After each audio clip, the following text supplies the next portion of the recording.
patients, with my friends, relatives, and the testimonials which we had, generated after giving the Unicity product. So these are personally my opinion. Next slide, please. सबसे important है why Unicity products. There are so many good products into the market. Definitely, everybody is aware of good products, but why Unicity products? It is very important that Unicity products are metabolic products. Metabolism is very basic root cause of any lifestyle disease. So if your body metabolism is not good, your products will not work. So basically आज आप देखेंगे तो unicity के products जो भी है, जो भी there are 7-8 products which are good running products, उसमें से क्लोरोफिल लो या कीडोज लो या लीन लो, they are basically acting on the metabolism of the body defense mechanism.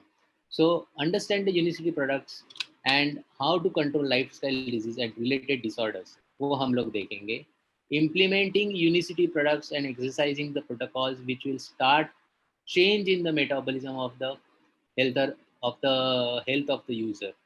ये इम्पॉर्टेंट है. आज अगर हम लोग प्रोडक्ट्स यूज करते हैं दूसरे, तो उसका एक इफेक्ट होता है, उससे कई ज़्यादा इफेक्ट अपना मेटाबॉलिज्म के लिए अपने यूनिसिटी प्रोडक्ट्स से more effective compared to other products into the market which are in generic forms. So this is observed over the period of times, over the researchers, where well-known universities who claim or substantiate these claims that Unicity products are falling better. And that is why, which is very important to note, that 17 products of Unicity are there in PDR.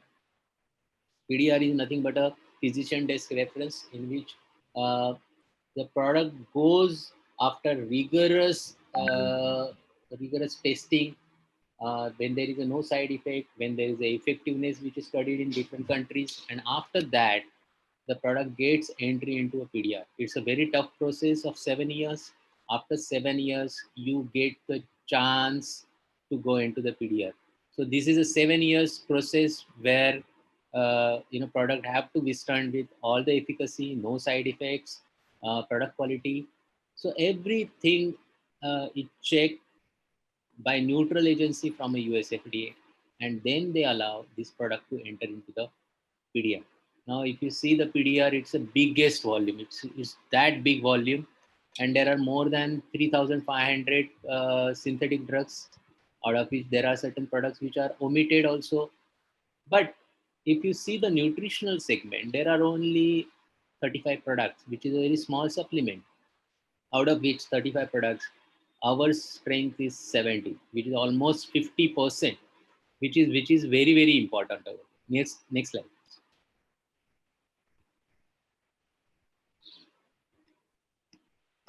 Okay, now I'm just taking one example of lifestyle disease is a diabetes. Okay, now why diabetes is important? Because if you see today that most of the people in our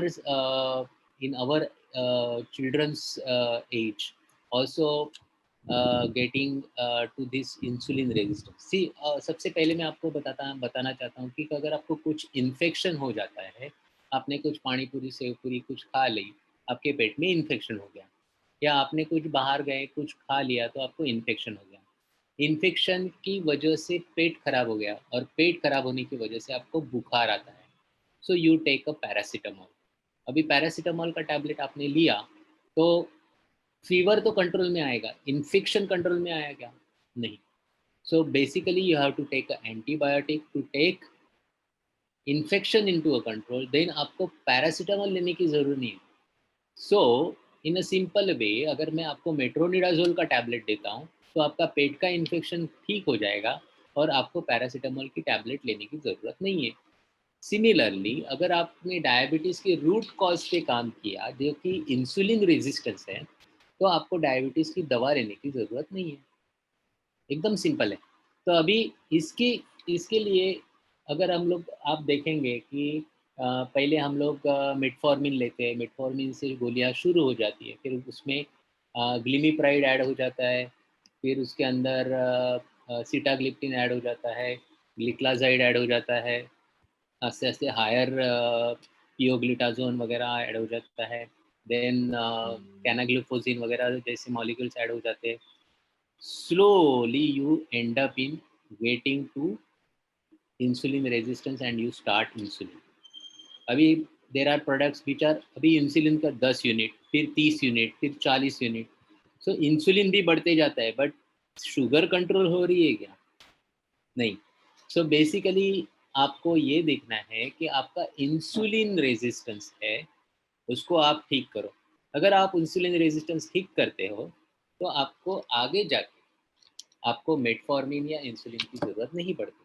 अभी कौन से कारण हैं जिससे ये insulin resistance हो सकता है? व्हिच आर द रीज़न्स और व्हिच आर द सिम्पटम्स? तो मैंने कुछ बहुत सारे बुक्स मैंने पढ़े हैं, बहुत सारे लोगों के साथ मैंने डिस्कस किया है, बहुत सारे हमारे रिसर्च पेपर पब्लिश किए हैं, लेकिन ये जो इन्फॉर्मेशन है, ये आपको बुक्स में नहीं मिलेगी, ये आपको किसी एक जगह पे नहीं मिलेगी। बहुत सारे रिसर्च पेपर, बहुत सारे पेशेंट्स डेटा, बहुत सारे पर्सनल एक्सपीरियंस के बाद ये मैंने आपके सामने जो रखा है, उससे आप जान सकते हो कि ये अपने इंसुलिन रेजिस्टेंस के मुख्य कारण हैं। सबसे पहला कारण है टेंड टू बी ओवरवेट। मैं अगर 5 फुट 4 इंच का आदमी हूँ, तो मेरा वज़न है 60 टू 62 के बीच में होना चाहिए। अगर ये 65, 68, 72 और 85 है, तो मैं ओवरवेट हूँ।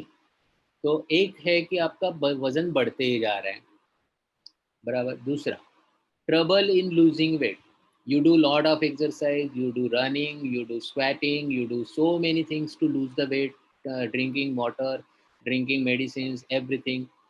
But there is no symptoms that shows that your weight is reducing. Then you are insulin resistant. दूसरा, लार्ज एपेटाइट। अभी लार्ज एपेटाइट सब किसी को समझ में नहीं आता है, बहुत सारे लोगों को समझ में आ जाएगा। There are people who are diabetic, who tend to go to the kitchen, and once they go to the kitchen they try to eat peanuts. अभी खाना कंप्लीट हो गया है, सब कुछ होने के बाद यू फील लाइक ईटिंग खजूर। सब खाना कंप्लीट हो गया, आधे घंटे के बाद हम लोग किचन में जाते हैं, you see cashew nuts, you start eating it. So anything you see in the fridge और anything you see in front of your eyes and you try to eat is something like a large appetite. खाने की इच्छा नहीं है, पेट पूरा भरा हुआ है, बट फिर भी खाने का मन करता है, then it is a insulin resistance. Then craving sweets after meals. अब खाने के बाद पूरा खाना कंप्लीट हो चुका है, उसके बाद मुझे कुछ तो स्वीट खाना है, स्वीट पान खाना है, जो भी है। तो स्वीट्स खाने की एक आदत हो गई है, तो ब्रेन सिग्नल देता है। किसे सिग्नल देता है कि अपने मन मन से सिग्नल अपने पास आ जाता है बॉडी को कि कुछ स्वीट खाना चाहिए, तो स्वीट खाना चालू हो जाता है। Eating sweets doesn't relieve craving. अभी समझो आपने एक लड्डू खाया, दूसरा लड्डू खाया, तीसरा खाया, उसके बाद भूख थमती है क्या? नहीं। फिर भी मुझे कुछ अच्छा लगा, मैंने चकली खाई। उसके बाद मुझे कुछ तीखा चिवड़ा लगा, मैंने चिवड़ा खाया। So all these things means not only sweets, but sweets के अलावा भी कुछ खाने का मन करता है। So these are the symptoms. ये प्रॉब्लम नहीं है, बट ये है इंसुलिन रेजिस्टेंस की वजह से हो रहा है। It's a chemical signal goes to your mind and you started eating more, feeling more tired after meals. अगर आपने खाना खा लिया तो आपको थकान सी महसूस होती है या नींद आ जाती है, तो आपको समझना चाहिए कि आप इंसुलिन रेजिस्टेंस के शिकार हो। Frequent thirst and urge to urinate, बार बार बाथरूम जाना और बार बार प्यास लगना, ये भी कारण है इंसुलिन रेजिस्टेंस है। हार्मोन प्रॉब्लम्स जैसे कि पीसीओएस है, और some menstrual problems, menstrual related problems, जहाँ पे मोस्टली ये ऑब्जर्व फीमेल्स में किया है कि यू टेंड टू ईट मोर। अगर पैर भी दुख रहे तो मैं खाना खा जाती हूँ, और या मेरे को पेट में दुख रहा है, क्रैम्प्स आ रहे तो भी मुझे खाना खाना है। मैं खाना खाने के बाद मेरा सब कुछ ठीक हो जाएगा। There are the people I seen using peanuts as a hunger suppressant, but वो कितने खाते हैं उसका उनको पता ही नहीं है. So peanuts is going as a meal. तो this is very very peculiar symptom of insulin resistance. ये आपको बुक्स में मिलेगा नहीं, ये मैं आपको बता रहा हूँ, ये मेरा पर्सनल एक्सपीरियंस है. मैंने बहुत सारे डायबिटीज़ मरीजों के साथ डिस्कस किया है, उसके बाद ये सिम्टम्स मैंने निकाल के आपके सामने रखे. इसमें से कुछ भी एक भी सिम्टम आपको दिखता है तो आप इंसुलिन रेजिस्टेंस के शिकार हो या आप डायबिटिक हो. Then female estrogen and testosterone dominance. अभी दो दो तीन तरह के फीमेल में हार्मोन्स रहते हैं. एक मेल हार्मोन्स हम लोग बोलते हैं वो टेस्टोस्टेरोन, दूसरा है estrogen. There are other hormones also which is present, but estrogen और टेस्टोस्टेरोन हार्मोन्स अगर एस्ट्रोजन ऊपर हो जाता है तो तो भी इंसुलिन रेजिस्टेंस है. टेस्टोस्टेरोन ऊपर जाता है तो भी इंसुलिन रेजिस्टेंस है. तो ये अगर बहुत से लोग मॉनिटर करते हैं 3-3 महीने में या 6-6 महीने में या साल में एक बार मेडिकल पूरा टेस्ट कराते हैं, so you come to know about your levels of oestrogen and testosterone. So आपको समझ में आ जाएगा कि एस्ट्रोजन और टेस्टोस्टेरोन लेवल्स क्या हैं. अगर वो टेस्टोस्टेरोन लेवल्स हाई है, कम है, एस्ट्रोजन लेवल्स अगर हाई है, कम है, तो आप अपने फिजिशियन के साथ डिस्कस करके ये डोमिनेंस है तो आपको समझ में आना चाहिए कि आप थोड़ा इंसुलिन के रेजिस्टेंस के शिकार होते जा रहे हैं. मेल्स में लो टेस्टोस्टेरोन. ऐसा नहीं है कि मेल्स में मेल्स में हार्मोन्स नहीं है. मेल्स में भी हार्मोन्स के प्रॉब्लम्स हो सकते हैं, बट मेल्स में मेजर हार्मोन है वो टेस्टोस्टेरोन है. तो टेस्टोस्टेरोन के हिसाब से अगर आप देखेंगे तो ज़्यादा टेस्टोस्टेरोन इन मेल्स में पाया जाता है, दैट इज़ गुड. बट अगर टेस्टोस्टेरोन जैसे भी 40-45 के बाद डिप्लीशन होना चालू हो जाता है, then all this insulin resistance and other problems will start coming. Now coming to acne, skin tags or skin pigmentation. अभी most of the high sugar people में मुझे around the neck या अपने कोने के पास या अपने जॉइंट्स में या बॉडी पे ऊपर, सो बेसिकली स्किन पिगमेंटेशन पाया जाता है. This is known as acanthosis nigricans. ये एक डिजीज़ का नाम है. और आपने ऐसे बहुत सारे बच्चे देखे रहेंगे जो ओवरवेट है और उनको कोहनी पे काला होता है या गर्दन के पास काला हो जाता है. Is acanthosis nigricans. बोलने में थोड़ा अटपटा नाम है, but I am giving you for information कि forget about the name. But acanthosis nigricans is something like a blackness over the neck और कोहनी के पास चमड़ी का जाड़ा हो जाना. अगर वो चमड़ी नॉर्मल स्किन से थोड़ी भी जाड़ी हो जा रही है तो आपको समझना चाहिए कि वो इंसुलिन रेजिस्टेंस का काम कर रही है. High blood pressure and high triglycerides. जिनको ब्लड प्रेशर ज़्यादा है और जिनको ट्राइग्लिसराइड्स का इशू है और कुछ भी खाने के बाद, मीन्स अगर कोई लोग बोलते हैं कि we eat very less, we have salads, we have toast foods like proteins, और we are only on non veg और we don't take gravies. But ऐसे मरीजों में काफ़ी हद से मुझे पाया गया है कि हाई ट्राइग्लिसराइड्स और हाई ब्लड प्रेशर. अभी ये क्यों हो रहा है? बहुत सारा अगर आप देखेंगे कि माइक्रोवेव्स का यूज़ कर रहे हैं या they are using a very old typical machines which, और मशीन्स और बर्तन अगर हम लोग बोलेंगे which is low quality metals.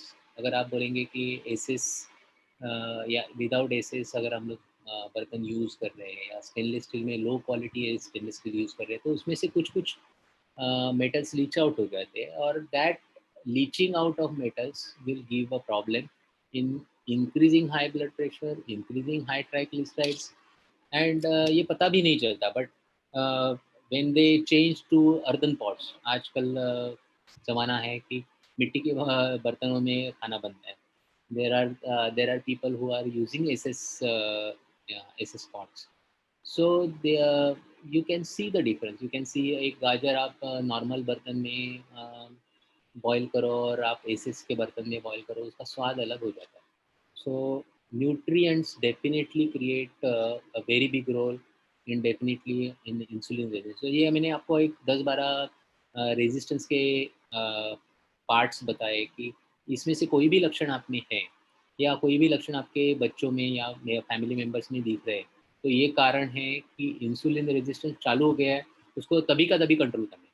अगर अभी हम लोग कंट्रोल नहीं करेंगे, तो ये उठ के आगे डायबिटीज़ देगा, डायबिटीज़ से गोलियाँ चालू हो जाएँगी, गोलियों से 1 गोली से 2, 2 से 3, 3 से 4, फिर इंसुलिन पे आके रुकेंगी, इंसुलिन से भी काम नहीं होगा। क्यों? क्योंकि आप जैसे पैरासिटामोल से इन्फेक्शन को कंट्रोल करने की चीज़ कर रहे हैं, बट आप फीवर के लिए पैरासिटामोल ले रहे हैं, पैरासिटामोल ले रहे हैं, बट उसके मेन कॉज़ है इन्फेक्शन। अगर वो आप मेट्रोनिडाज़ोल से कंट्रोल करते हो, तो आपको पैरासिटामोल खाने की ज़रूरत नहीं है। तो ये मैंने बेसिक कारण आपको बताए, ये सिम्पटम्स बताए। चलो अभी आगे छोड़े जाके दूसरे स्लाइड में हम लोग देखेंगे कि इसका इंसुलिन रेजिस्टेंस होता क्यों और ये मैकेनिज़्म क्या है? Next slide. अभी आप ये देखेंगे कि ये एक गेट है, जो 3 फिगर्स ऊपर आपको दिख रही है, एक गेट है। एक कंसीडर करो, ये मेरे हाथ को आप देखेंगे तो देखेंगे कि ये एक ऐसा गेट है। तो ऊपर का है वो ब्लड स्ट्रीम है, वहाँ पे लाल-लाल दाने दिख रहे हैं, वो ग्लूकोज़ के मॉलिक्यूल्स हैं।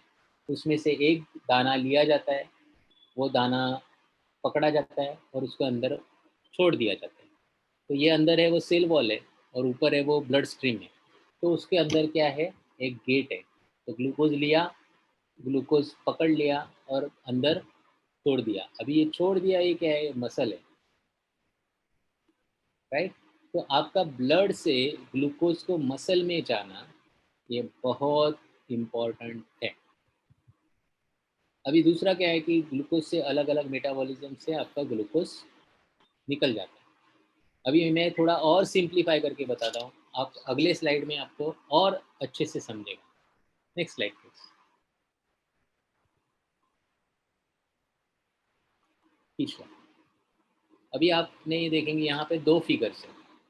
एक राइट वाली जो फिगर है और लेफ्ट वाली फिगर है। मैं पहले लेफ्ट वाली फिगर के बारे में बोलता हूँ। इसमें कैसा है कि एक की और चाबी, चाबी और ताले का मैकेनिज़्म। अगर आप लेफ्ट की देखेंगे तो ऊपर ग्लूकोज़ के मॉलिक्यूल है, इंसुलिन के नीचे वो चाबी जैसा एक पार्ट है, उसको रिसेप्टर बोल जाते हैं, और नॉर्मल सेल है या मसल सेल है, उसके ऊपर ये जाके फिट हो जाता है। फिर क्या होता है कि ग्लूकोज़ ऊपर के जो बॉल्स है, वो फिट होने की वजह से ताला खुल जाता है और सब ग्लूकोज़ अंदर मसल या ब्लड स्ट्रीम में चले जाते हैं। अभी दूसरा इंसुलिन रेजिस्टेंस में क्या होता है कि ये गेट थोड़ा बहुत बिगड़ गया, चाबी ठीक से नहीं बैठ रही है। अगर सेल की हो या चाबी की नहीं बैठ रही है, तो इंसुलिन रिसेप्टर्स है, वो प्रॉब्लम करते हैं, वो बैठ नहीं पाते। इसमें क्या हो रहा है कि ग्लूकोज मॉलिक्यूल है, लेकिन सेल के अंदर जो ग्लूकोज मॉलिक्यूल है, वो बिना बैठने की वजह से या बिगड़ जाने की वजह से पूरे अंदर नहीं जाते। तो ग्लूकोज ब्लड में है बट सेल में नहीं जा पाते। तो रिसेप्टर का प्रॉब्लम यहाँ पे ब्लड से। और अभी राइट साइड की फिगर में आपको थोड़ा और अच्छी तरह से समझाता हूँ। इंसुलिन इज अ की और इंसुलिन रिसेप्टर, वो जो मैंने आपको दिखाया पिछले स्लाइड में, वो रिसेप्टर है। अगर चाबी आप खोलते हो तो वो गेट खुल जाता है। So glucose molecule from outer blood stream से सेल वॉल के अंदर चले जाएंगे। ओके, और अगर आपकी चाबी खराब हो गई है या इंसुलिन रिसेप्टर ठीक से खुल नहीं रहा है, तो आपके ग्लूकोज ब्लड स्ट्रीम के अंदर जाएगा नहीं। अभी ये बहुत सिंपल तरीके से मैंने आपको समझाया। अभी आपको ये प्रोसेस समझ में आ रही है कि अगर चाबी घूमी और रिसेप्टर अच्छा है तो ग्लूकोज का गेट ओपन होगा, ग्लूकोज मॉलिक्यूल जितने भी अंदर है वो अंदर चले जाएंगे। अभी नेक्स्ट स्लाइड प्लीज। अभी इसमें मैंने कुछ नंबर दिए। तो अभी ये मान लो कि आपका बाजू में ब्लड है, उसके ऊपर ग्लूकोज है, और 1, 2, 3, 4, 5, 6, 7 ऐसे मैंने ही लिखे। ये 7 ही कारण है जिससे डायबिटीज हो जाता है। अभी कौन सा कारण है, ये नेक्स्ट स्लाइड में आपको मैं बताता हूँ। पहला स्लाइड, नेक्स्ट स्लाइड प्लीज। पहला है इंसुलिन लाइक ग्रोथ फैक्टर, दूसरा है एसिड एंड इन्फ्लेमेशन, तीसरा है एक्सेस फैट, और चौथा है lack of micronutrients. Now you go to the previous slide please. Okay, अभी आप देखो, पहला है इंसुलिन लाइक ग्रोथ फैक्टर। अभी राइट और लेफ्ट में जो रिसेप्टर है, जो मैंने आपको बोला था कि ऐसे रहते हैं, उसमें फ़र्क हो गया है। जो राइट साइड में जो रिसेप्टर है वो अच्छे हैं, और लेफ्ट साइड में रिसेप्टर है वो थोड़े मॉडिफाई हो गए। बट वो क्या कर रहे हैं, ग्लूकोज मॉलिक्यूल को पकड़ रहे हैं या इंसुलिन को पकड़ रहे हैं, बट अंदर छोड़ने का काम नहीं कर रहे। तो it is insulin like growth factor. और ये किसकी वजह से होता है? दूध और दूध रिलेटेड पदार्थ से। अगर आप दूध पीते हो या कोई भी दूध, दही, चीज़, इनका सेवन करते हो, तो ये गेट जैम होते हैं। अगर आप देखेंगे कि और सिंपल तरीके से बताना चाहता हूँ, बरसात होती है तो अपने दरवाजे जाम हो जाते हैं, तो दरवाजे खुलते नहीं हैं। बट जैसे ही विंटर सीजन आ जाता है, दरवाजे खुल जाते हैं। तो ये एक प्रकार के गेट जैम होने की वजह से you really can not help glucose molecule to enter into the cell. अभी ये कैसे सिंपल तरीके से आपको बोलता हूँ कि एक 15 दिन के लिए या 20 दिन के लिए आप दूध और दूध रिलेटेड पदार्थ आप छोड़ दो, जैसे कि चाय, कॉफ़ी, दही, छाछ, मिल्क, कोई भी एंगल से आप नहीं लेना। और 15 दिन के बाद आपका ब्लड शुगर चेक करना, you will find that your blood sugar falling to the normal. Surprising है, but this is the fact I observe in my patients. And this is where, अगर आप देखेंगे अपनी Unicity product works well, those are without milk. अगर आप देखेंगे even अपना चाय जो है एक्टिव, उसमें अगर आपने देखा तो चियो का एक्टिव है एक्टिवेट में। उसके अलावा garcinia cambogia, glycyrrhiza glabra, lemon, बहुत सारे चीज़ेस डाले हुए हैं उसमें, पाइपर डाला हुआ है, दालचीनी डाली हुई है। सो ऑल दिस चाय बहुत अच्छा टेस्ट करते हैं, विदाउट मिल्क बहुत अच्छा टेस्ट करता है। So we can use this product. Coffee हम लोग यूज़ कर सकते हैं, we can use balance, we can use slim, we can use chlorophyll. ये प्रोडक्ट्स में milk and milk related solids है ही नहीं। सो अगर आप देखेंगे तो पहला फैक्टर मैंने आपसे डिस्कस किया। Next slide please. Insulin like growth factor, ये मैंने आपको बता दिया कि किस वजह से होता है। Milk and milk related product आप बंद कर दो, आपका शुगर लेवल नीचे आना चालू हो जाता है। दूसरा है एसिड एंड इन्फ्लेमेशन। अगर आप देखेंगे एसिड एंड इन्फ्लेमेशन में, एसिड एंड इन्फ्लेमेशन मीन्स आप जो भी कुछ खाते हैं, सब जो आप समोसा खा रहे हो, इडली खा रहे हो, so many things, non-veg खा रहे हो, you are eating pizzas and all that increases acid percentage into the body. अगर एसिडिक बॉडी फ्लूइड्स हो जाते हैं, तो that gives you very much resistance in pushing the glucose to the muscles. आज glucose muscles के अंदर से, glucose blood stream के अंदर से मसल जाने के लिए जो भी गेट्स है, वो एसिड एंड इन्फ्लेमेशन की वजह से बंद होते हैं। और अगर वो बंद हो जाते हैं, तो ग्लूकोज ठीक तरीके से मसल के अंदर नहीं जाता है। एक वेरी सिंपल टेक्नोलॉजी है कि अगर आज हमने एसिड इन्फ्लेमेशन कंट्रोल किया, तो अपना continuously glucose moving to the muscles increase हो जाता है। So this is the thing which we need to keep in to the mind. Third is excess fat. आप प्रीवियस स्लाइड में जाना, ये मैंने आपको एक नंबर बता दिया जिसमें आपको इंसुलिन लाइक गेट बंद हो रहे। दूसरा मैंने आपको बता दिया कि एसिड एंड इन्फ्लेमेशन। तो ये सेल वॉल जो है, वो सेल वॉल थोड़ी जाड़ी हो जाती है और ग्लूकोज मॉलिक्यूल अंदर नहीं जाते। तीसरा मैंने बता दिया इंट्रो इंट्रामायोसेल्युलर लिपिड, इस फैट जो है, खाने खाने किसी वजह से फैट थोड़ा सेल के अंदर होता है, and that fat doesn't allow your glucose to come inside. जैसे कि आज एक रूम है, छोटी सी रूम है, 5 फुट बाय 5 फुट, उसमें समझो 5 आदमी रहते हैं, या लिफ्ट पकड़ लो आप, इसमें 5 मॉलिक्यूल और 5 आदमी रहते हैं, वहाँ पे 25 लोग घुसने की कोशिश करेंगे तो भी होने वाला नहीं है।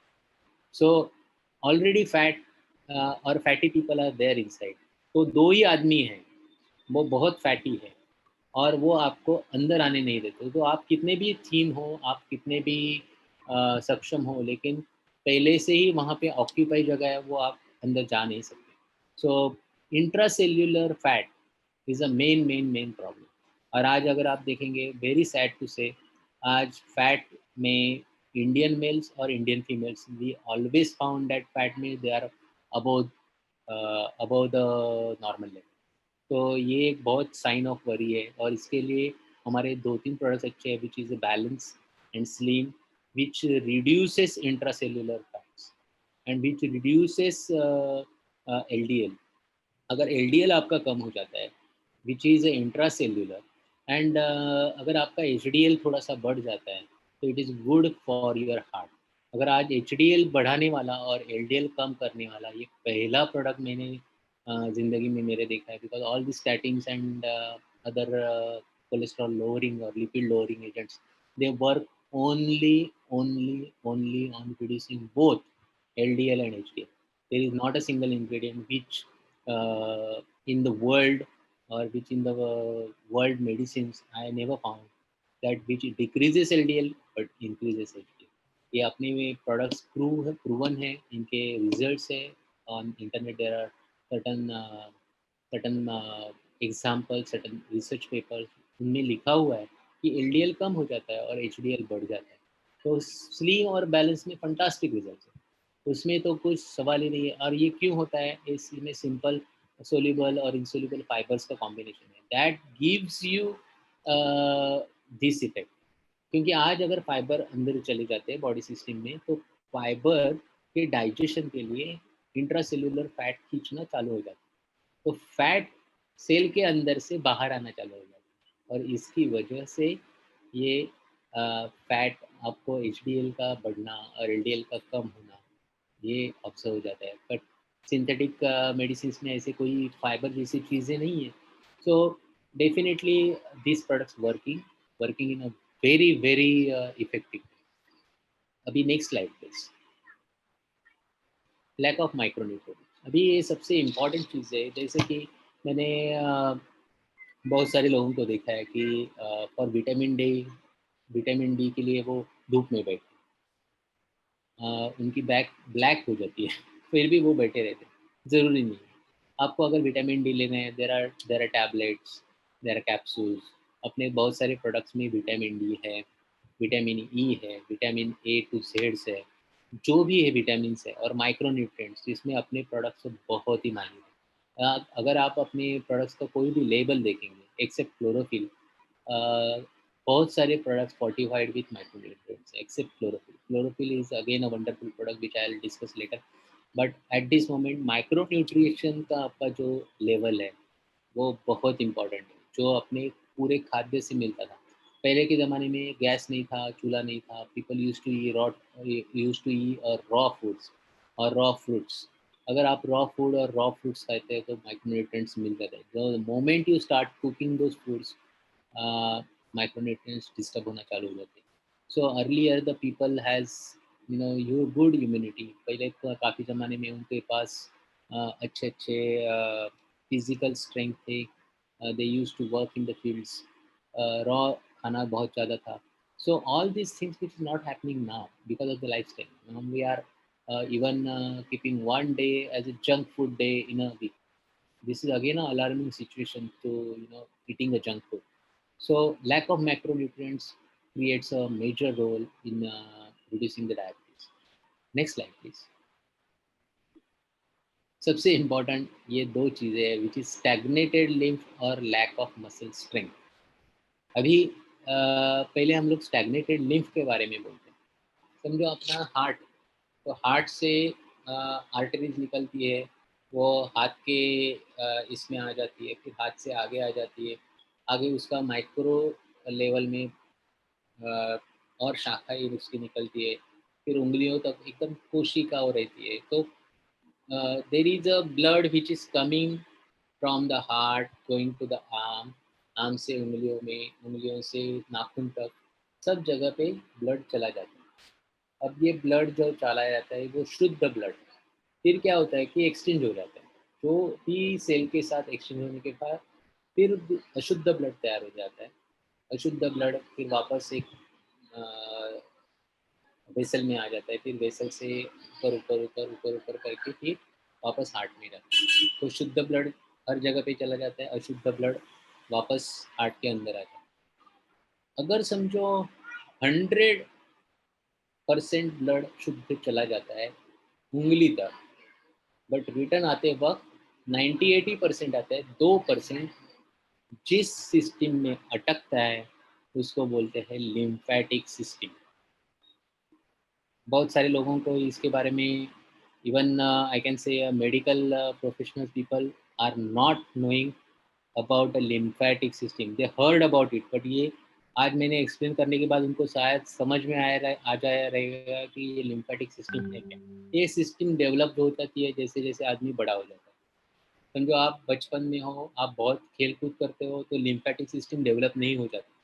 जैसे आप 7वीं 8वीं 9वीं में जाते हो, आपका स्टडी बढ़ जाता है, आप घर में रहते हो, आपका खेलना कूदना बंद हो जाता है, तो सिस्टम डेवलप हो जाती है, लिम्फेटिक सिस्टम अपने आप जो डेवलप हो जाती है। और फिर चालू हो जाता है, 100 जाता है, 98 वापस आता है। आगे आगे आप कॉलेज में जाते हो और स्टडी बढ़ जाती है और खेल कूद बंद हो जाता है, 100 जाता है, 90 ही वापस आता है। अभी बचा कितना, 10%। अभी ये 10% बिना एक्सरसाइज, बिना कुछ किए लिम्फेटिक सिस्टम डेवलप हो गई, वहाँ पे ही आराम से सोता रहता है। So this blood with whatever glucose will remain stagnant till you leave। जब तक वो लिम्फ नोड को हिलाएंगे नहीं, उसको रबिंग करेंगे नहीं, एक्सरसाइज करेंगे नहीं, वो लिम्फ सिस्टम से ब्लड बाहर नहीं आता। तो basically what is happening is, आपका जो शुगर है वो आज समझो 120 है, वो आस्ते आस्ते 130 पे जाता है, 130 से 140 पे जाता है।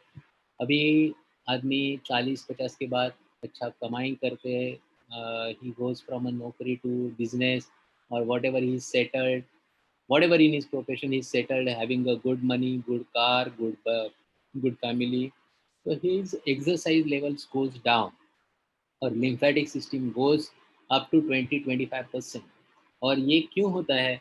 those people who are in even stress condition, those people who are in a business, so where the stress is huge, ये सिस्टम अपने आप डेवलप हो जाती है, इसको कोई भी रोक नहीं सकता। तो जितना आपका स्टैग्नेटेड लिम्फ ब्लड है, उतना आपका डायबिटीज हटेगा नहीं, because that blood is not move. इसके लिए सबसे इम्पोर्टेंट है कि स्टैग्नेटेड लिम्फ के लिए एक एक्सरसाइज है, जैसे कि है ऐसे मुट्ठी करके, you have to just tap it. आज आप जितना हो सके पूरे बदन को पीछे, ये अपना पीछे का मसल्स यहाँ पे बहुत स्टैग्नेटेड ब्लड है, so you have to just tap it, just tap it at the back, just tap it at the back। so this is the perfect removal of stagnated lymph. अगर आप देखेंगे, ये tapping आपको हर जगह पे करनी है, आपके घुटनों से, अपने लेग मसल्स, जहाँ जहाँ पे आपके ब्लड वेसल्स आपको दिख रहे हैं वहाँ पे आपको टैपिंग करनी है, सिर्फ पेट पे नहीं मारना है। पेट पे स्टैग्नेटेड लिम्फ नहीं रहता है, बाकी सब जगह पे आपको टैपिंग करनी है। So this is the way you can remove the stagnated blood to your heart path। and once एक बार हार्ट में आ जाएगा तो उसका शुगर कटिंग चालू हो जाता है। और छठवा है लैक ऑफ मसल स्ट्रेंथ। अभी आप देखेंगे टिपिकल इंडियन मेल दिखेंगे परफेक्ट, बॉडी परफेक्ट, लेकिन थोड़ा सा belly fat, you are fat at your belly, and this is the fat which is killing. So this is talking about a typical thin fat Indian। अगर आप देखेंगे बाहर के body builders और Indian body builders, there are people, और बाहर के mail patterns और इधर के मेल पैटर्न्स, और बाहर के फीमेल पैटर्न्स और इधर के फीमेल पैटर्न्स, उसमें पेट के आजू बाजू में टायर दिखेगा। I am talking it very openly because we have that lifestyle. आज हमारे खाने में बहुत सारा ऑयल आ रहा है, आज हमारे खाने में बहुत सारे फाइबर्स कम आ रहे हैं, बट अगर हम लोग यूनिसिटी जैसे प्रोडक्ट्स है जिसमें फाइबर्स ज़्यादा है, अलग अलग माइक्रो न्यूट्रिएंट्स है, कुछ प्रोटीन पाउडर्स ऐसे है जिससे अपने मसल स्ट्रेंथ बढ़ी जाती है, तो ये प्रोडक्ट लेने की ज़रूरत है। अगर हम लोग ये प्रोडक्ट लेते हैं, जैसे कि हमारा लीन प्रोडक्ट है, लीन प्रोडक्ट में अगर आप रेगुलर सेवन करेंगे तो आपका मसल स्ट्रेंथ काफ़ी बढ़ जाता है। ये हम कार्डा स्कैन मशीन में देख सकते हैं।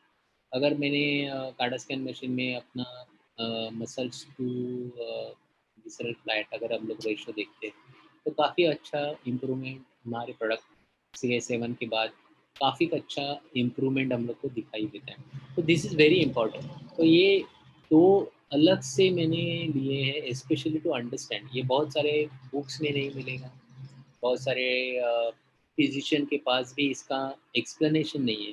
बट आज जो भी डॉक्टर्स हैं, बहुत सारे डॉक्टर मैं देख रहा हूँ, doctor Jaideep is there, then doctor Shastri is there. So these doctors will definitely agree to this कि ये कहाँ पे बुक्स में लिखा या नहीं।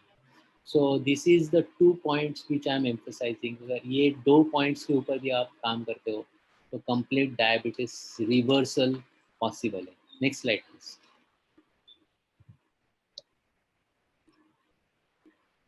अभी मैं वापस थोड़ा 2 स्लाइड पहले जाता हूँ। ओके, अभी ये स्लाइड में मैंने आपको दिखाया 7 कारण है, उसमें से 4 कारण है। पहला कारण है गेट, दूसरा कारण है fat, fat in the sense acid and inflammation, तीसरा कारण है फैट और चौथा कारण है मैक्रोन्यूट्रिएंट्स। ये मैंने एक स्लाइड में दिए। पांचवा और छठवा मैंने स्टैग्नेटेड लिम्फ और छठवा जो था हम लोग का, just next slide please, next slide. Lack of muscle strength, ये एक्सरसाइज रिलेटेड है। जो मैंने लिखा है आप अगर लेफ्ट में देखेंगे तो एक्सरसाइज रिलेटेड है। तो जितना भी आप बॉडी का मूवमेंट करोगे या एक्सरसाइज करोगे, तो ये 2 फैक्टर कंट्रोल में आ जाते हैं। Is one is stagnated lymph और ये exercise related. So lack of muscle strength, अगर हम लोग एक ही मसल सिर्फ ऐसे ऐसे करेंगे, तो भी ग्लूकोज ब्लड स्ट्रीम से अपने मसल के अंदर चले जाने वाले। So I just give you one example. यहाँ पे थोड़ा नेक्स्ट स्लाइड में जाते हैं तो उसके बाद। और सातवां है स्ट्रेस हार्मोन्स। जैसे कि बच्चों में कभी भी हम लोग को फाइंड आउट नहीं होता है कि डायबिटीज़ है या कोलेस्ट्रॉल हाई लेवल है या but there are now people who are finding it in children's also. So now slowly we came to a fact that आज हम लोग पिज़्ज़ा या बर्गर्स या जो भी जंक फूड अपने बच्चों को दे रहे हैं, which we never consume in our life when we were child, but आज हम लोग दे रहे हैं और उसकी वजह से स्ट्रेस आ रहा है। और वो स्ट्रेस की वजह से डायबिटीज़ जैसी बीमारियां हमें लग रही है। So stress hormones is also there, but now just I'm next slide please. Now just I'm focusing on before this slide I'm explaining. I'm just giving you one example of what should be the blood sugar. आज यहाँ पे सब लोग हैं, मैं आपको simple से बात बताता हूँ। 100 मिलीग्राम पर डेसीलीटर, ये उसका यूनिट है। Decilitre is nothing but a um, 100 milligram per 100 ml। Okay, decilitre को मिलीमीटर किया हमने। अभी decilitre to millilitre, 100 milligram in 100 ml, तो कितना हुआ 1 ग्राम इन 1 लीटर। सिंपल है, एकदम सिंपल कैलकुलेशन। अभी अपने शरीर के अंदर 5 लीटर ब्लड रहते हैं, तो कितना ब्लड होना चाहिए, ब्लड के अंदर शुगर कितना होना चाहिए, 5 ग्राम। 5 ग्राम शुगर, इसका मतलब 1 टीस्पून फुल ये शुगर का होना पूरे शरीर में ज़रूरी है। अभी मैं आपको थोड़ा सा एग्जांपल बताता हूँ कि एक इडली लिया। ओके, इडली किससे बनती है, राइस से बनती है। ओके, अगर इडली में से पानी निकाल दिया, 1 चम्मच या एक प्लेट पोहा पकड़ लो, एक प्लेट इडली पकड़ लो, या सुबह का ब्रेकफास्ट का कोई भी चीज़ आप पकड़ लो, उसमें most of the things are carbohydrates. एक जो इडली है वो अराउंड 100 ग्राम्स की रहती है। अगर 100 ग्राम्स में से पानी निकाल दिया, से 25 ग्राम निकाल दिया, 75 ग्राम राइस रह गया। 75 ग्राम राइस में कुछ आप डालेंगे जो भी है, but I am not considering that as a sugar, so straight away carbohydrates. या एक प्लेट पोहा है अगर आप लेंगे तो उसमें से सिंगदाना निकाल दो, पानी निकाल दो, कोथिंबीर निकाल दो, ये अलग चीज़ निकाल दो। So 50 gram pure poha you are eating. Now you are just imagining 50 gram या 75 ग्राम एक इडली या एक प्लेट पोहा के अंदर आपके शरीर में चला जाता है। जाना कितना चाहिए, 5 ग्राम, और आप खा कितना रहे हो, 50 ग्राम। क्या होगा, it's ultimately your breakfast, you have to change, You have to change or you have to do more exercise after you have your breakfast. वो नहीं हो रहा है. So these are the basic reason आप ये products use करने चाहिए. Unicity products अगर आप देखेंगे तो breakfast के लिए lean is the best ingredient. You just take in a plain water, two spoonfuls of lean product. Just make it. You can add fruits or any dry fruits you can add. Again, I'm telling you why dry fruits, because it is an excellent source of micronutrients. If you are really hungry at the time of 4 or 5, just keep 4 badam or 4 akhrots or 4 cashews or 4 pistas or 5 kishmish in a water. Why I'm saying in a water? Because badam has some outer covering that is to be removed, because in that covering there is an enzyme which increases uh, fat. So I'm just saying you just remove the outer cover of the badam and eat it. अखरोट को कुछ करने की ज़रूरत नहीं है. पिस्ता, किशमिश, उनको भी थोड़ा अगर आप पानी में भिगोएंगे तो थोड़ा डर्ट उसके ऊपर रहेगा, वो साफ़ हो जाता है. So always keep dry fruit in a water, mix it for keep it for some 10-15 minutes, और फिर आप उसको पानी फेंक दो और कंज्यूम कर दो. Just remove the outer coverings in badam. So these will give you micronutrients which is required. Now I explained you कि अगर हम लोग ब्रेकफास्ट खाते हैं तो कितना हम लोग शुगर अपने पेट के अंदर ढकेल रहे हैं. तो अगर हम लोग 4 इडली खाई तो कितना शुगर बढ़ना चाहिए. जस्ट इमेजिन, अगर मैं बोलता हूँ 25 ग्राम भी है, अगर हम लोग एक इडली के पीछे हम लोग पकड़ते हैं तो 100 ग्राम हम लोग अंदर डाल रहे हैं, तो only 4 idlis. So difficult is that कि अगर आपके बॉडी के अंदर चला गया तो by any way you can not take it out as a sugar. तो बॉडी को ही उसको काट काट के वो शुगर को कम करना है, वो 110 तक लाना है. तो अगर आपने 500 डाला है तो उसको 500 को तोड़ने के लिए उतना कुछ स्ट्रेंथ होना चाहिए. सो these are the things which we are taking, which is little bit giving a problem to the people. अगर आप देखेंगे तो मैंने ये छोटा सा स्लाइड के इसमें सब सार आ गया है. फोकस नो एनिमल मिल्क और मिल्क रिलेटेड प्रोडक्ट्स. दूसरा है green green super chlorophyll. Is अपना सबसे बेस्ट प्रोडक्ट है, बेस्ट रनिंग प्रोडक्ट है. It is complete detoxifying product, completely working on more than 350 diseases, and it is curing all blood and blood related disease including any skin disease, eczema, psoriasis. इसके ऊपर आज application करेंगे, pigmentation के ऊपर application करेंगे. तो super chlorophyll is again a beauty segment में इसका यूज हो सकता है. You can use it as a face pack. You can use it to remove itching, dry itching, dry patches, eczema, psoriasis. इसके लिए इसका लेप लगा सकते हो. It's a beautiful product. दूसरा है increase fibre content in diet. जैसे कि हमारे प्रोडक्ट है स्लिम और balance which you can increase. Then increase micro nutrition and protein. हमारा प्रोडक्ट है लीन कंपनी. चौथा है कि अपना बोन हेल्थ. बहुत सारे लोगों को जैसे एजिंग हो जाता है, कैल्शियम डिप्लीशन हो जाना चालू हो जाता है, स्पेशली फीमेल्स. तो अपना जो प्रोडक्ट है वो कैल्शियम मैग्नीशियम कॉम्प्लेक्स है. अगर आज मार्केट में आप देखेंगे तो बहुत सारे कैल्शियम प्रोडक्ट्स है, बहुत सस्ते हैं. आप बोलेंगे हमारा प्रोडक्ट क्यों. देखो आज अगर आप देखेंगे बहुत सारे कार्य है, लेकिन BMW क्यों.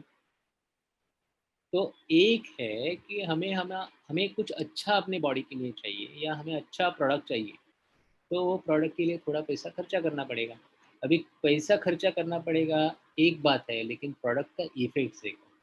जैसे कि अगर आप मार्केट से कोई भी अच्छा ब्रांड उठाते हो, अच्छा प्रोडक्ट उठाते हो, मैं कोई भी ब्रांड का नाम नहीं लेना चाहता, लेकिन उसमें है कैल्शियम कार्बोनेट, ज़्यादा से ज़्यादा कैल्शियम लैक्टेट. कैल्शियम कार्बोनेट है तो कैल्शियम कार्बोनेट गिव्स यू 98%. अगर कैल्शियम कार्बोनेट है उसमें से सिर्फ 2 या 3% बॉडी के अंदर चला जाता है. Rest goes away from the body by either urine, faeces और स्वेट. तो ये जो कैल्शियम है वो एक्सक्रीशन हो जाता है, इसमें से सिर्फ 2 या 3% ही अंदर जाता है. अभी अपना जो है कैल्शियम लैक्टेट, उसमें से ज़्यादा 10% एब्जॉर्ब होता है, बाकी का सब निकल जाता है. बट अपना जो प्रोडक्ट है उसमें कैल्शियम मैग्नीशियम कॉम्प्लेक्स है, ये कम्प्लीटली बायो अवेलेबल है. इसका मतलब अपना 98% एब्सॉर्ब किया जाता है और सिर्फ 2% या 3% बाहर चला जाता है। अगेन कैल्शियम मैग्नीशियम कॉम्प्लेक्स में इतने माइक्रो न्यूट्रिएंट्स डाले हुए हैं कि ये प्रोडक्ट काफ़ी हद तक आपको मारुति 800 से BMW तक लेके जाता है। अगर BMW आपको लेना है तो उतना खर्चा करना ही पड़ेगा। You can not buy BMW at 3 lakhs और 4 lakh रुपीज़। सो अगर आपको अच्छा प्रोडक्ट लेना है तो it is costly, but if it is costly एक पार्ट है, बट अपनी बॉडी को चाहिए तो आपको ये प्रोडक्ट लेना है।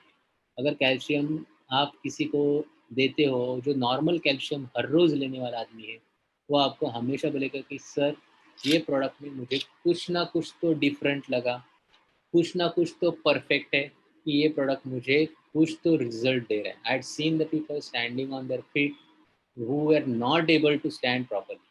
तो ये कैल्शियम का प्रोडक्ट बहुत सुपर है अपने प्रोडक्ट। दूसरा है activate, Biolife coffee, coffee mix, non dairy creamers. इसमें क्या है कि अपना जो कॉफ़ी है, जैसे कि मैंने बोला कि आपको चाय और कॉफ़ी छोड़ दो, हमारा एक्टिवेट ले लो, इसमें कुछ भी प्रकार का मिल्क और मिल्क सॉलिड नहीं है। आप कॉफ़ी ले लो, कॉफ़ी के अंदर नॉन डेयरी क्रीमर्स, जो डेयरी से क्रीम बनते हैं वो नहीं है। बहुत इंपॉर्टेंट पॉइंट है, नॉन डेयरी क्रीमर्स डाले हुए हैं तो कॉफ़ी आपको वही स्वाद देगी जो नॉर्मल चाय और कॉफ़ी में हम लोग जो दूध डाल के देते हैं वही स्वाद आपको कॉफ़ी में आएगा। Coffee is again a non dairy creamer से बनी हुई, उसमें शिटाके मशरूम है, तो आपको प्रोटीन भी आ रहे हैं और शिटाके मशरूम में बहुत सारे माइक्रो न्यूट्रिएंट्स है।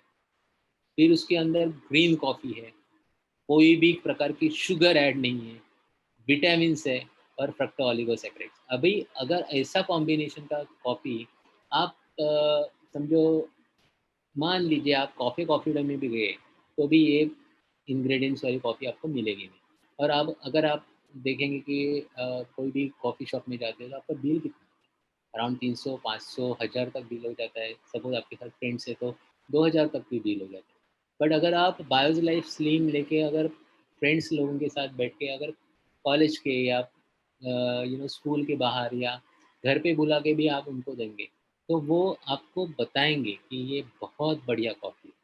सो एक सिंपल सिंपल मैं प्रोडक्ट्स आपको बता रहा हूँ कि ये just it's a premium coffee.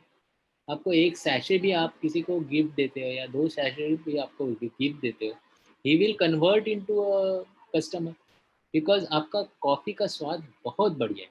आप सच्ची में मैं सबको रिकमेंड करता हूँ, नॉर्मल कॉफ़ी या नॉर्मल चाय छोड़ दो, which is full of sugar. आज ऐसे भी आप देखा जाएँगे तो आप ₹10, ₹20, इवन होटल में जाएँगे तो भी 30-35 रुपए हम लोग कॉफ़ी के ऊपर या चाय के ऊपर बर्बाद कर रहे हैं। उससे अच्छा एक 2 या 3 सैशे अपने जेब में डालो, कहाँ पे भी जाना है मुझे गर्म पानी चाहिए, आज तो गर्म पानी कोई भी देता है। कोई भी आप होटल में जाइए, गर्म पानी लीजिए, just mix it and eat it. It's very simple. तो अगर आप ये कुछ चीज़ें कम करेंगे, तो ऑटोमेटिकली आपका शुगर लेवल है वो कम आ जाएगा। नेक्स्ट टाइम मैं थोड़ा फटाफट जाता हूँ क्योंकि टाइम बहुत कम है। किडो ये अनदर प्रोडक्ट है जिसमें best 43 nutrients compared to our market leading brands which are sugar based. आज अगर आप देखेंगे तो सब मार्केट में जो भी है PediaSure, sorry I am not taking the names again of the bigger brands, but there are bigger brands which is there, whatever advertises you are seeing into the market, they are full of sugars। और आज अपना जो product है वो sugar base नहीं है। We have a fructo oligosaccharides which is again a invert, और अगर हम लोग बोलेंगे इजीली डाइजेस्टिबल शुगर्स, और उसके अंदर 43 न्यूट्रिएंट्स हैं। आज कोई भी प्रोडक्ट मार्केट में 43 न्यूट्रिएंट्स वाला आपको मिलेगा नहीं। Then there are vegetable and fruits together. आज आप देखेंगे तो मार्केट में वेजिटेबल का अलग है, फ्रूट्स का अलग है। So you have to buy 2 products instead of 1 product. आज अपने प्रोडक्ट में एप्पल है विच इज़ 12:1, 300 मिलीग्राम। स्पिनच है which is 12:1, which is 250 milligram. आंवला है विच इज़ 15:1, 200 मिलीग्राम। कैरेट है 8:1, 150 मिलीग्राम। बनाना है 8:1, 100 मिलीग्राम। मैं लिख के देता हूँ, कोई भी माँ अपने बच्चे को एप्पल, स्पिनच, आंवला, कैरट, बनाना एक ही दिन में नहीं देते। और आज ये सभी वेजिटेबल्स और फ्रूट्स एक स्पून में अपने बच्चे के दूध के अंदर से चले जाते हैं। नहीं, हाँ, बच्चों को दूध पीना चाहिए, आई am not against it, but हाँ, जैसे भी आप देखेंगे थोड़े बच्चे बड़े हो गए, एडल्ट हो गए, they can leave milk, but ये प्रोडक्ट अगर आप इवन पानी में से भी डाल के दे सकते हो, तो भी बढ़िया चॉकलेटी और वैनिला फ्लेवर्स में इसका कंजम्पशन आप अच्छी तरह से कर सकते हो। There are so many recipes which were published by university segment in some of the I still remember somebody has given the milk chocolate or milk kulfis also out of kilos when there was a competition. But it is really wonderful. You can do the experiments. अगर बच्चा नहीं खाता है तो you can give it as a solid में mix करके, पानी में मिक्स करके, जैसे चॉकलेट सॉस जैसा भी आप बना सकते हो। It's a it's a wonderful product. इसमें डीएचए है, which is docosahexaenoic acid. ये आपको अभी सेपरेटली बताने की ज़रूरत नहीं है, प्रीति शर्मा तो लेक्चर लेती ही है।